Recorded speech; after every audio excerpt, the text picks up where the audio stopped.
'Tis the season for seasonal reads.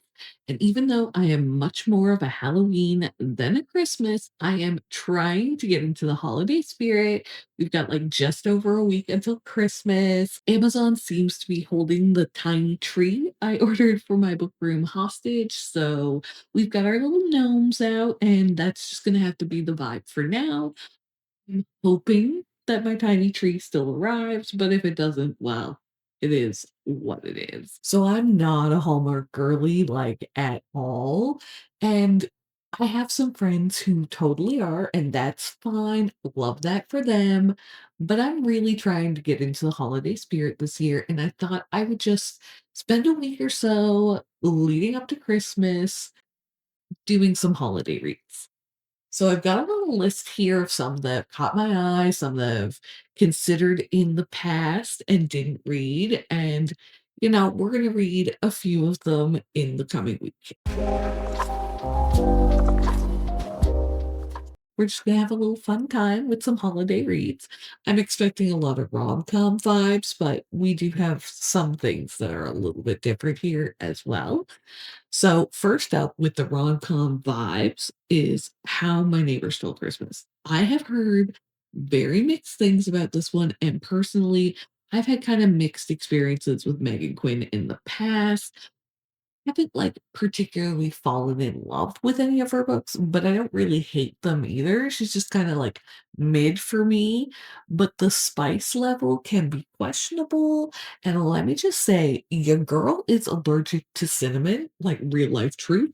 So I'm a little bit afraid of the holiday spice, if you know what I mean. But we're gonna see. I love The Grinch. It's one of my like holiday favorite, movies growing up or childhood stories, nostalgia, whatever. So this one is one that I had been considering in the past. And yeah, okay, I've got the audiobook already, and I've been seeing the second book, Merry Christmas, You Filthy Animal, floating around. And I mean, that quote alone is giving Home Alone vibes. So, trickster, prank, nonsense, shenanigans. No idea if that's what it's about. I'm pretty sure it's just like interconnected, standalone, like in the same kind of town. And maybe the character is someone we met in the first one. But if I like the first one, maybe we'll read them both. Another one is Holiday Ever After by Hannah Grace. So that's the author of like Icebreaker, Wildfire, Daydream, that series. I read the first two. I haven't read the third one yet there. But this one I'm pretty sure is like a new release or relatively new release. And I've been seeing it floating around. No idea what it's about, but the cover, the vibes, it has like, I don't know, this kind of Gilmore Girls vibe that might work. But again, her books, despite the cutesy cover, can have some spice. And I don't know how much holiday spice I'm looking for this year, but we'll see. We'll see. We'll see. Now, something for a totally different kind of vibe, not so rom-com-y, I think, is He Sees You When You're Sleeping by Alta Headley. And this is a like dark holiday romance. I'm pretty sure it's like stalker vibes. Don't know. I've got mixed history with dark romance. I really want to like it. And sometimes it can work, and some of the other ones I've read really weren't it for me. So I don't know, but I think it could be fun, and it's something a little bit different than just all the cutesy rom-com vibes. And again, like that one, if we like the first one, there's a second one, He Knows When You're Awake. And again, I have no idea what the second one's about. I don't know if it's interconnected standalone or if it continues on. Are we in a different stalker situation? I have no idea. No idea. But dark holiday romance, maybe? It's an option. I'm pretty sure those are on Kindle Unlimited, so if I were to pick those up, that's probably how I'd read them. Another option, again, something very different, is Hogfather by Terry Pratchett. Listen, this one is one that I actually probably would really enjoy, but it's part of Discworld, and Discworld is massive, and I haven't read any of it. I've only read like 1 or 2 Carrie Pratchett things, and one of them was like a co-author situation with Neil Gaiman, controversial author now, but we didn't know it at the time. And you know what? You know what? Good Omens is still a phenomenal book. He might be a bad person, but that doesn't mean that that book is bad, you know? Anyway, that's tangent. But Hogfather, again, like I said, part of Discworld. I get the feeling it's got this kind of like irreverent humor to it, but I don't know. Let me see. We'll take a look at the description for this one because it's really short. It's a night before Hogswatch and it's too quiet. Where's the big jolly fat man? Why is death creeping down chimneys and trying to say ho ho ho? The darkest night of the year is getting a lot darker. Susan, the gothic governess, has got to sort it out by morning, otherwise there won't be a morning ever again. 20th Discworld novel is a festive feast of darkness and death, but with jolly robins and tinsel too. As they say, you better watch out. I mean, that just sounds so fun, and like again, something a bit different than the rom-com vibe. So kind of want to pick that one up, but I don't know if we're gonna fit it in. We're gonna see. Um, and then the other two options we have are both by the same author, but not in the same series. So Lovelight Farms is one that I've considered reading like last holiday season, possibly the holiday season before. I don't know when it came out, but I know it's like well beloved holiday story. And I feel like there's a certain level of cringe that comes with this kind of holiday story. Maybe that's just me and my perception, but I feel like a lot of holiday books have that kind of hit or miss, like you love it or you hate it kind of feeling, whereas Lovelight Farms seems to be largely like well received by a variety of different people. So it seems like it has like that kind of mass appeal, cute, sweet holiday Christmas tree farm kind of feeling. So I wanted to read that one, so we might try and work that one in. But let's be so for real. The whole reason I'm making this vlog, the book that has me wanting to read holiday books this season, Good Spirits by BK Borison. I've got the cute paperback edition with the sprayed edges. It's adorable. Listen, we have like Irish Ghost of Christmas Past holiday romance. Like, come on. A Christmas Carol was my Christmas childhood. You stayed up too late on Christmas Eve past midnight watching freaking CBC, like black and white 1950s A Christmas Carol. All right. So we have the love interest being paranormal. That's something interesting. That's a little bit different.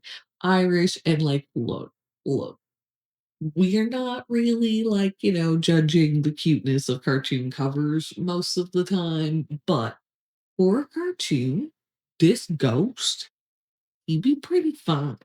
Right? All right. Irish ghost, love interest, Christmas. I don't know, but I want to read it. It's like super, super popular and hot right now. And it's just like the hype.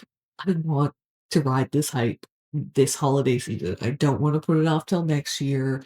This is the reason we're doing it. So, of this, yeah, what is it, 8 books that I've got here to consider, the one that I feel like we're absolutely going to read is Good Spirits. It's the one I have the highest hopes for, that or Hogfather if we read it. Honestly, I think I'm gonna love that too. But we'll see which books I actually get to. Okay? Okay. You guys. I started How My Neighbor Stole Christmas by Meghan Quinn. I'm like, I don't know, probably halfway through. And let me tell you, the cringe is cringing. However, I have not had holiday spice. We have not had, cinnamon allergy problem type situations come up thus far. Listen, I don't mind spice in books. And I don't even care if these holiday romances have some spice. But I'm apprehensive of how the holiday spice could be spicy. That's all I'm saying. But so far, we're having a fun, goofy, silly time. They're in, God, the town is like called Kringle or something. So they have this big competition to become the Kringle Krampus, and they have to compete in think it's 5 or 6, I think it's 5, like, little mini competitions throughout the lead up to Christmas to see who's gonna win. Alright, our main girlie is just back in town after, like, 10 years of being away. She's not from there, but she used to visit her great aunt Cindy Lou Who, as it were. But she used to visit her as a kid at Christmas, and the main guy is, like, the guy next door from when she was young, and he always had a thing for her, and, like, she thought he was cute, and, so it's kinda like a childhood friends to lovers, but they're enemies now, and here's what's kind of annoying to me is because I don't fully understand why he's so mad at her. And I know he said it, he told his buddy, but either I kind of just blanked out or didn't get it, or it just didn't seem like that big of a deal to me. And our main girlie, she doesn't know why he doesn't like her. She's like, I kind of remember us in being like bantery friendly, and suddenly I'm your enemy. And the only reason you're in this competition is so I don't win it. Like, what up with that? You know? So it's a bit silly. There's a lot of over the top ridiculous things that have happened so far, including a recreation of a scene from The Grinch. Like, what am I gonna wear? That kind of Grinch scene, but in their recreation of it publicly in front of the town to be judged by some little old biddy um, was basically like a Chippendales act, borderline, from our main guy and his best friend, who I think might be the main guy in the second book. And so far, I kind of like the best friend, like Max. He's kind of funny. So listen, if the second half of this book doesn't annoy me, we might read the second one because honestly, this is fun. I'm having a good time. I'm having a good time. We'll see how it progresses, but yeah, I don't really understand why they're enemies or in a fight or whatever. But so far, honestly, they had a fake date. That was cute. I love a fake dating trope. So like the whole town thinks they're dating and like he's led to believe that he's had a crush on her. He's been carrying a torch for all this time. And they're all like, oh, you have to give him a chance, blah blah blah. Anyways, it's really silly. It's really cute. I'm having fun. So we'll see how it goes. Okay, so a couple of days have gone by and I've actually finished How My Neighbor Stole Christmas. And it was okay. Like, look, all right, it was a Goodreads 3, but like a low 3. You know how sometimes you're debating if you round up or round down? Let's call it 2.75, all right? But most of my issues were with the holiday spice. And I did tell you right off the hop, your girl's allergic to cinnamon. So the holiday spice was potentially problematic regardless. A lot of my issues with the spice, though, probably actually were issues with the pacing because things didn't really get spicy in the book till like past halfway, probably like 60%. And then it was like spice scene, followed by spice scene. Then they had a couple days where they didn't have an opportunity to get spicy, but like they be texting, and by texting, I mean sexting, and like pining away for the next moment that they would have to have some spicy time. And then it was like weird candy cane spice scene, followed immediately by more spice scene, and then, we had our like conflict third act kind of situation. But it was just like once the spice started, it's like they didn't really have a breather from it, or I didn't have a breather from it, and just everything that happened in that candy cane scene was not for me. Okay, all right. All I could think the whole time was like, that's a yeast infection waiting to happen. All right. They made those candy canes in the contest, but they didn't make it. No, no, no. This other dude from the town made it. All that sugar from, this weird dude's hands. I don't know. I don't know. It was not for me in that regard. But otherwise, it was a fun, goofy, silly holiday time. And really, I didn't actually hate it. Like, it was fun and it was cringe, but I expected the cringe. So, like, it is what it is. However, I did start the next one. Even though I'm not giving this like a stellar rating, like I'm not here raving about how I loved it, I did start the second book. And by start the second book, I mean I'm like a little past halfway. You know how I said in that first one, things only got spicy around like maybe 60% through? Yeah. Yeah, I had the first little bit of spicy in the second book. And honestly, I was a little past halfway when it happened, probably close to 60%. So same kind of deal. But I went into this one, with an idea of the vibes from the first one. And because it is about like the best friend of the guy from the first book, Max, which Max is like his nickname based on his last name. His name is Atlas, but yeah. I liked his character in the first book. He seemed fun and silly, and yeah, so I went into this one largely just for him and being like, well, hopefully it's not as cringe. And honestly, I have to say, so far, I do think the second one might be better than the first one. We'll see, because, there was some mention made from Max to our narrator guy about he also likes food play stuff and requested something similar but not involving a candy cane, and I just, like, immediately eye rolled, like, seriously? Seriously? And hey, again, not to yuck anyone's yum, but that's a bit of an ick for me. But if that's your thing, then hey, maybe this is the one for you. But I don't know what kind of food thing he's gonna have.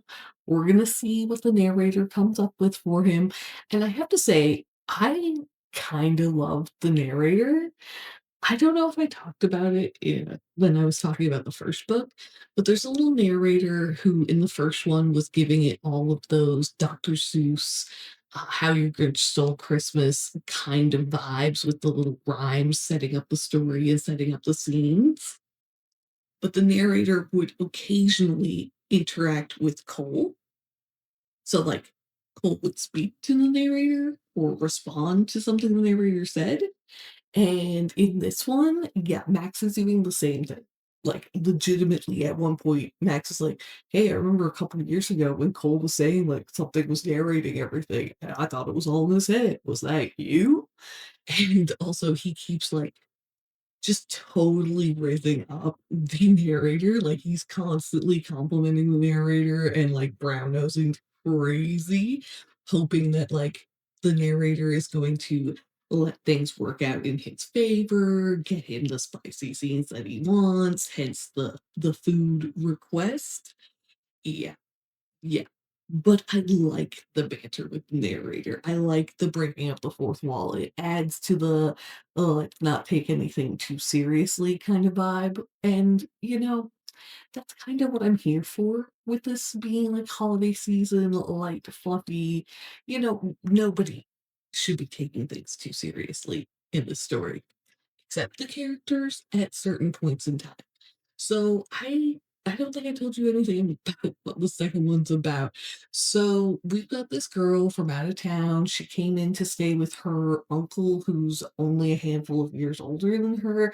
And they keep specifying about his age and about like a tragic backstory from his school girlfriend and blah blah blah blah blah blah. Look, I don't know if there's going to be a third book in the series, but if there is, I wouldn't be shocked if it's about the uncle. All right, they're setting up enough about him without giving us very much of him, except how he's like so tragically unliked by the town and blah blah blah. Anyways, the uncle is our main guy's like enemy. They've been enemies since they were like teenagers because of something that he believes that Max did. Max claims he didn't do it, and it's all from there. Anyways, She came into town. She was supposed to be visiting. Her uncle presented her with a job opportunity because he owns the land that's right next to Max's family's Christmas. They have like a Christmas tree farm and reindeer and a whole vibe. Listen, this whole Kringle town, it's Christmas all year round. Okay. Anyways, they were going to set up their own kind of like Christmas farm kind of situation right next to his, but it's technically outside of the limits of the town. So like there's nothing really the city can do about the competing business because it's technically not in their like jurisdiction. But she has some like moral misgivings about it because she's like, dude, we're really just trying to put this family run like business that's been here for years out of business, like, that's kinda skeezy. She also has a history of having worked or run a holiday business that failed, but, I mean, it wasn't, quite so location, well situated as this town is. And then our fool boy, Max, his parents are yeah, they're gone, they're traveling, he's running the farm this season, and he also is now, like, on guard about this interloper that's spying around his farm, this new person in town.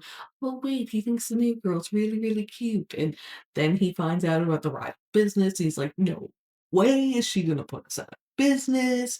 Let's come up with a plan. And what's his genius plan? Make her fall in love with him so that she doesn't, ruin his family's business. Right? Genius. Obviously, this plan is bound to fail because he catches feelings, I mean, immediately, just as fast as she does. Obviously, there's a confrontation with the uncle where he's like, what you doing? Why you like hanging around with this dude? This dude's the enemy. And then, yeah, Max has to like convince her that the uncle is wrong, and she has to try and come up with some kind of different plan for the land. Now, is her uncle gonna go for a different plan? Who knows? Because he is gung ho to destroy Max's family's business, right? So, yeah, I'm not finished the story, so I will let you know after I've finished it how I feel about the second one compared to the first. But honestly, at this point in time, I have cringed less with this one than I did by a similar phase in the first one. So that's really promising. Yeah. Yeah, we're getting pretty close to Christmas here. There's just a few days left, so I don't know how many more we're going to get to before I start reading Good Spirits because that was the main one I wanted to read for this vlog. That's the main one I want to read this holiday season as a non-Hallmark, not really experienced holiday reader. Yeah, yeah. So I'll check in with you again, I don't know, in a day or two, whenever I've got something to update you on. Merry Christmas, Bookmas besties. We have a lot to update you on. I got a little caught up with the holidays, and as you can see, my tiny tree arrived. Amazon finally stopped holding it hostage, and yes, it is sitting on an unopened, massive, broken binding box. We don't need to talk about it. It's fine. I know what's in there. Okay, the only reason it's not opened is because it doesn't fit on the shelf right now. Nothing fits on the shelf right now. Well, let's not talk about the downstairs books that need to fit on the shelves. Yeah, it's a whole problem, but it's not a problem that we're gonna face down during the holidays, okay? Okay. So it's Christmas. I hope everyone had an awesome day. I hope you spent time with the people that you wanted to spend time with or didn't spend time with people you didn't want to spend time with. You know what I mean? I hope you ate good food and had a wonderful day and that you're enjoying your holiday. Me, I ate way too much turkey and have been borderline napping ever since. Yeah. Yeah, 2 turkey dinners in one day is too much. I also had a snowstorm, so I've shoveled multiple times, I barely slept, and it's been a long day. And by me saying it's Christmas, technically it's Boxing Day because it's after midnight, but until I go to sleep again, it's still Christmas to me. So I hope the Jolly Fat Man was good to you all and that you had a wonderful day. And let's talk about the holiday books because I've got a lot to update you on, okay? So, where did we leave off? Merry Christmas, you filthy animal. Mhm, mhm. Oh, it's a little dark here. Let's get the reading light on, shall we? There we go. A little better, a little more light. Yeah. So, Merry Christmas, You Filthy Animal. That's the second one by Meghan Quinn that followed after the Neighbor's Old Christmas one that I didn't love. This one, however, this one worked for me. This one was really cute. I like this one a lot more. I'm pretty sure I still gave it like a Goodreads 3 because I couldn't give it a 4. Like I liked it a lot better, but it wasn't that good. But Storygraph, Fable, places that give us the luxury of a partial star, I'm pretty sure it was like a 3.5 for me.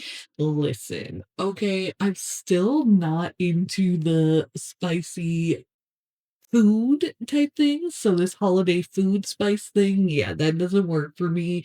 Everything they did with those chocolate cherries was a nope for me, dog. Okay.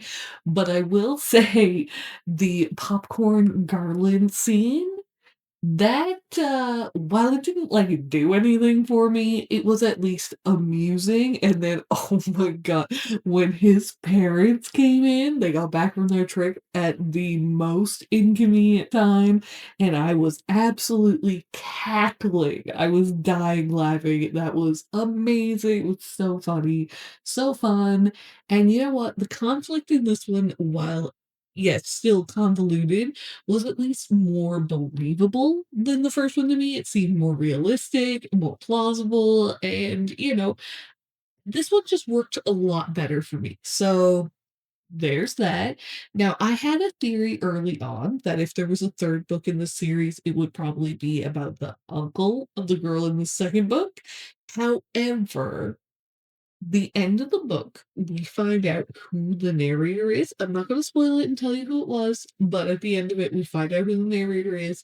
And now my suspicion is that if we get a third book next year in this little holiday romance Kringletown place, it might actually be about that character. I don't know. If the third book's already been announced and there's a blurb and stuff, and like I can know who the character is. Yeah, I haven't looked at that. So there's that. But I liked the second one a lot better than the first one. And who knows, maybe next year when the holiday season rolls around, I'll pick up a third one if it exists. Because honestly, like the first one was kind of but the second one worked. That was a fun time. Totally fun time. Okay, and in addition to having finished that one, we've also started another holiday book. And by started, I mean I'm more than halfway. Honestly, probably like three-quarters of the way through.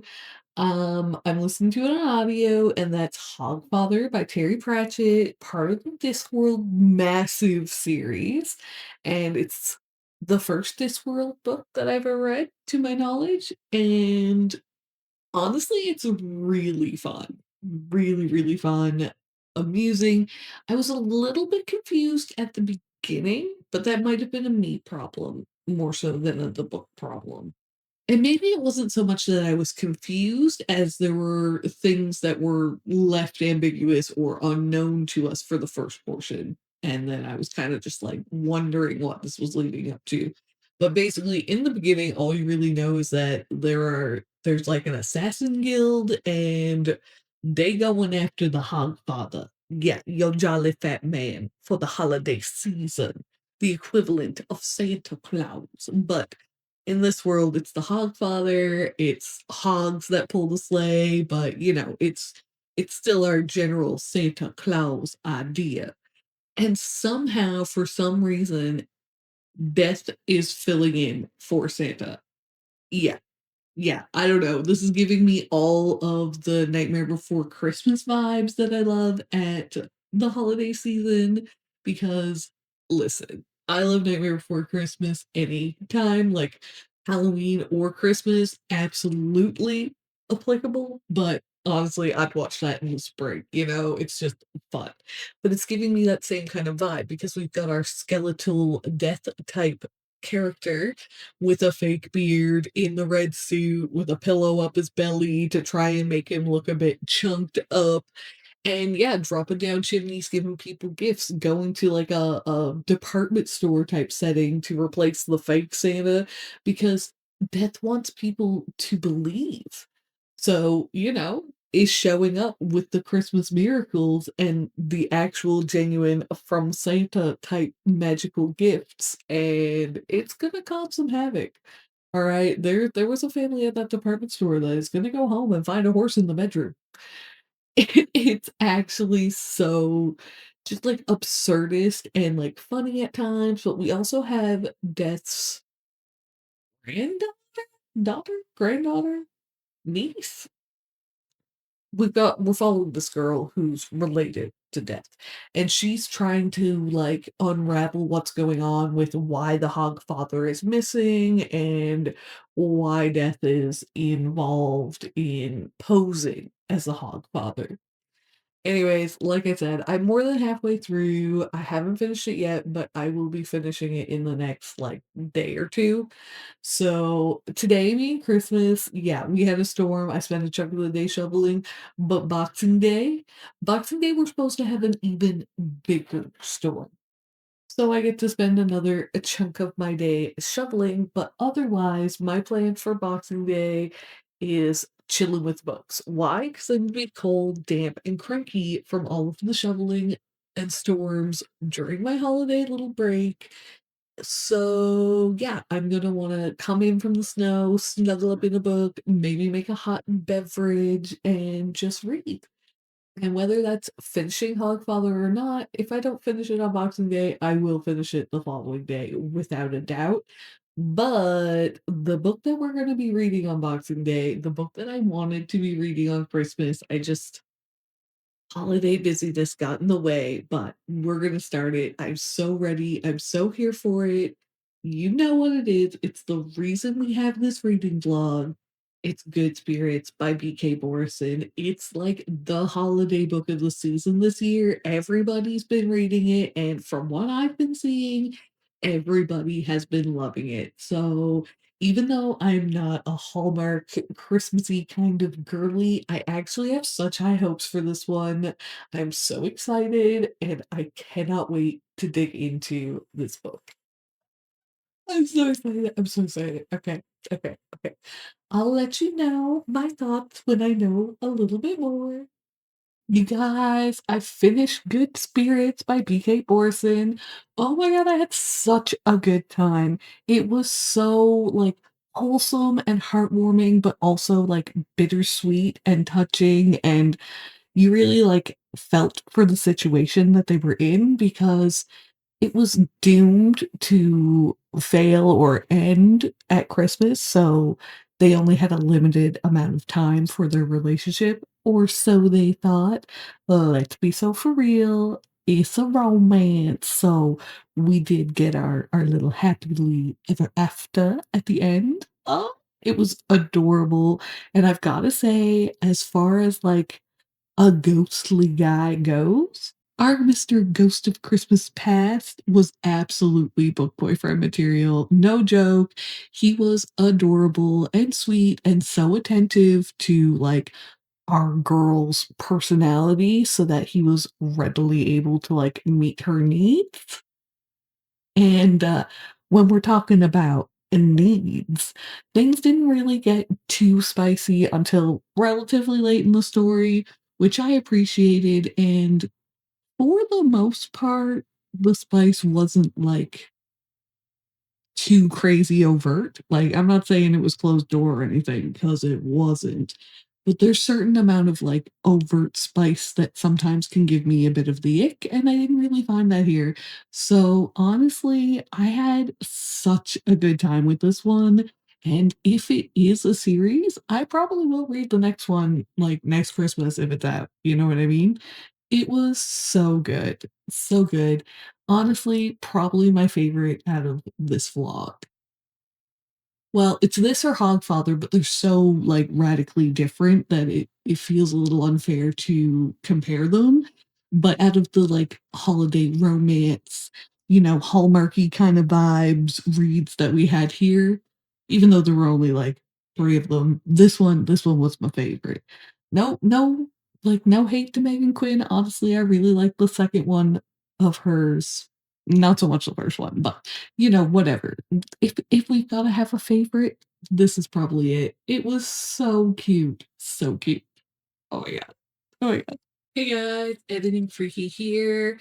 Just dropping in because I realized that I never told you anything about the ending of Hogfather, like the fact that I finished it, which I did, and I loved it. It was so fun. The conclusion was an interesting wrap up. I've got to say, I was very interested in some of Death's companions, specifically a raven and a rat. It was like Death of Rats or something. I don't know, man. This world has to be absolutely wild. That's my impression that I got from this. This world has to be nuts. It's so long though, but I am curious. It's not going to be a problem for 2026, but in the future it might be something that I want to check out. I don't know. But yeah, Hogfather was a super fun, like, holiday kind of like adventure, I guess. But it was really fun. I had a lot of fun with it. And yeah, there were also I don't want to call them magicians, but these almost like scientist wizard guys. I don't know. I was very curious about their characters as well, even though they seemed kind of like well-intentioned idiots is the best way I can put it. I don't know, but it was a very satisfying conclusion and a very good read. I very much enjoyed it, and it has made me much more intrigued by the Discworld series. So yeah, just popping in to give you some final thoughts on that one because apparently I missed it. Whoops. So, happy holidays, everyone. I hope you had a wonderful holiday season. If you've read any holiday books, if there's any that you think I should read, be sure to drop them in the comments down below. I'd love to hear from you. And Happy New Year, everyone. It's 2026. What are you planning on reading in the new year? What was your favorite read from 2025? I'd love to hear all about it. Until next time, bye bye, my bookish holiday besties.